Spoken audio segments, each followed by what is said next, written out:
Hey y'all, I thought I'd take a minute and for a little public service announcement and a reminder that, yeah, y'all might know this already, most of you that I'd be speaking to, that it's getting cold out there.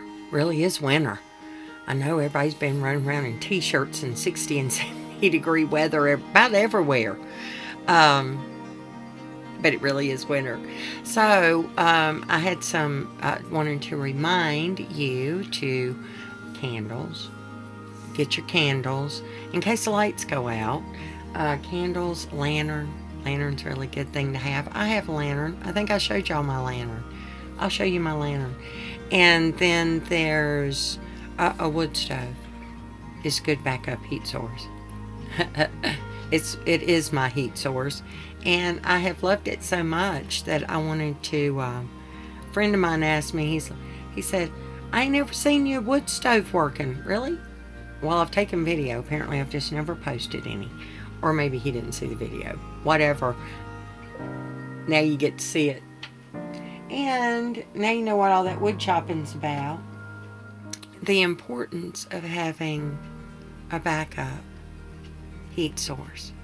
I learned that lesson sometime back in the 90s, but we had what we were infamous for, ice storm, and they were way worse than any snows we ever got in North Carolina. And next thing you know, we don't have electricity for over a week. And we learned real fast. I learned real fast that I don't want to be without a backup heat source. So, you're kind of looking at my backup, a little bit of backup. It's my backup for my daytime heat. Because normally it's sunny. Not normally. It tries to be sunny. But, yeah, a lot of times it's sunny. That's kind of what I counted on. That's why I designed with the doors here and the window over there, so I could get the winter and be warm. Because I have an unnatural fear of being cold. And I can't handle that anybody I love would be cold. So that's why I'm trying to tell you all these good things to have. One, and all that backup heat source. Propane is a good backup. Wood is, the best. Especially for, just the best. Kerosene heaters. They work. And in my big emergency, when I realized I didn't have any way of keeping my babies warm, much less cook food. So we found out that a town about 45 minutes from us, something like that, they were getting a shipment of propane heaters. Now, the whole area that we lived in, including this area, that's why they were getting them, because, it took us down. We were only out for a week. There were people that went 2 and 3 weeks with no electricity. But you could drive down the road a little bit and go get to a restaurant and eat. So, some people had electricity. So, anyway, and that's what we did. So, we got our food, and when we came back, we had our new kerosene heater that my ex-husband, he had stood and went there with a neighbor friend. So he shows up at the place, and they're giving out numbers because they only got so many. And I don't know, it might have been 20 or something, or 24, a case of them or whatever they come in. Anyway, all I know is that he got the last ticket, or the next to the last, him and the neighbor. And so we were very grateful, and the sense of relief, it was amazing. And we had stopped, got dinner on the way home. And we had leftovers. I don't think I put my frying pan up there. But I didn't have a problem putting a pan up there and throwing some leftover Chinese dinner in there and feeding the babies. So anyway, it turned out it heated the whole house. We originally set it up for one room. It did the whole house. It was a 1,000 square foot house. So anyway, it did amazing. And we didn't have to sleep in the living room. We all went back to our bedrooms to get out of the heat. If you haven't got backup heat, and you can't install a wood stove, and you can't get a lantern, if you've got candles and a clay pot, I know y'all know about this. My clay pot's over there. Y'all have seen my clay pot. Let's see. I just went to the grocery store too. Clay pot.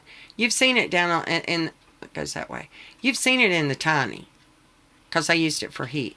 Well, the other day, it's too cold in here. It's 70 degrees in the house. That ain't right. I'm going to have to put on a wool sweater if this keeps up. So anyway, Bob and I were discussing that today about my unnatural fear of being cold. But anyway, I think, yes, it's still running. But I'm actually heating some water for tea, so I didn't want to make this terribly long because I want to go have my tea. So I want to remind you that wool is warm. Wool is naturally flame retardant. That means that it will not burn unless it's got a flame on it. And when you move the flame off, it stops burning. Extra blankets. Blankets are good. Molly has a lot of extra blankets. Blankets are great. And truthfully, if you're cold, put a hat on your head. And I'm not wearing one right now because I've been wearing a hat so much that my head got sore. Because I was leaving it on all the time. And so I'm trying to give my head a break. Now, how to store all these things. You got a lot of extra blankets that you just want to keep on hand for emergencies. But you don't have but so much closet space. The way I used to always store my extra blankets, even in the off season, I would sit the mattress up on end or off of the box spring, lay all the blankets out flat, and then put the mattress back on. Worked for me. Might work for you too.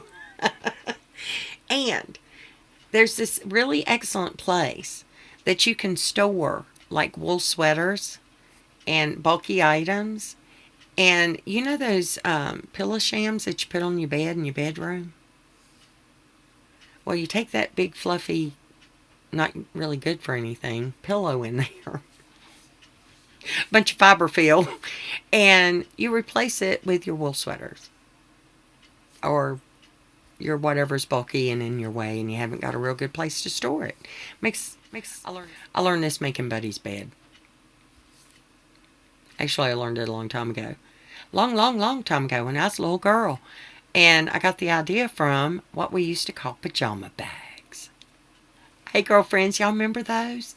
I had a pattern and I made them. And it was like a turtle, looked like a turtle, had little arms, and a zipper was on one side. And you would put your pajamas in there. And it made a little pillow. And you set it on your bed. So you had a place to put your pajamas.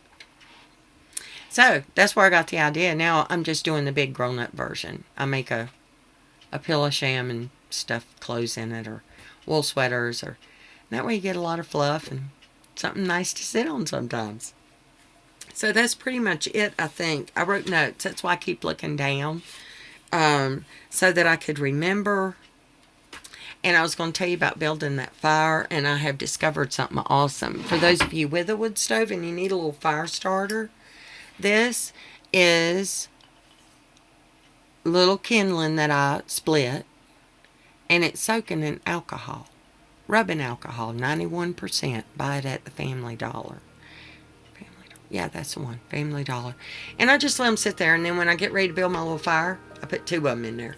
And then I take these little pieces, you see, that I keep in here, and I stack them on top of it.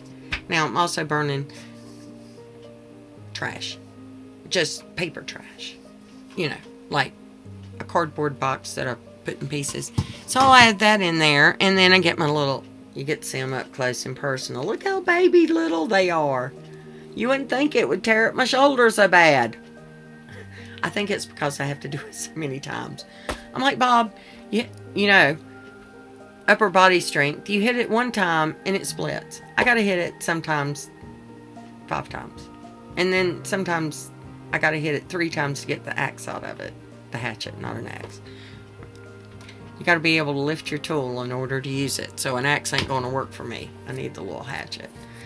So anyway, we're thinking about making a little tiny, what am I doing? A hydraulic log splitter. A little tiny log splitter. Wouldn't that be amazing and adorable? Okay, So that's it. That's what's up on Wednesday. I just got back from Kingman buying some produce. It's not organic. But it's fruit. It's fruit. And I got potatoes too. I think I got a yam and a sweet potato and a russet, all in one little bag for 99 cents. And then I got a bag with apples in it for 99 cents. It had two green apples. I don't like them. I might, but I was thinking, I thought they were yellow in the store. So anyway, they're cooked good. That's what everybody says. Oh, you cook the green ones. I don't, because they're sour. I don't like sour. That's why I get apples, so because they're sweet. So anyway, there was one that had an orange and a lemon. So that was how I bought produce. So I spent like $4 on produce and got a whole bunch. Good, because I don't want to go back to Kingman till I have to do laundry. Bah. Okay, I'm really done now. Ooh, I have just talked myself because I didn't know what I was going to say. I love y'all.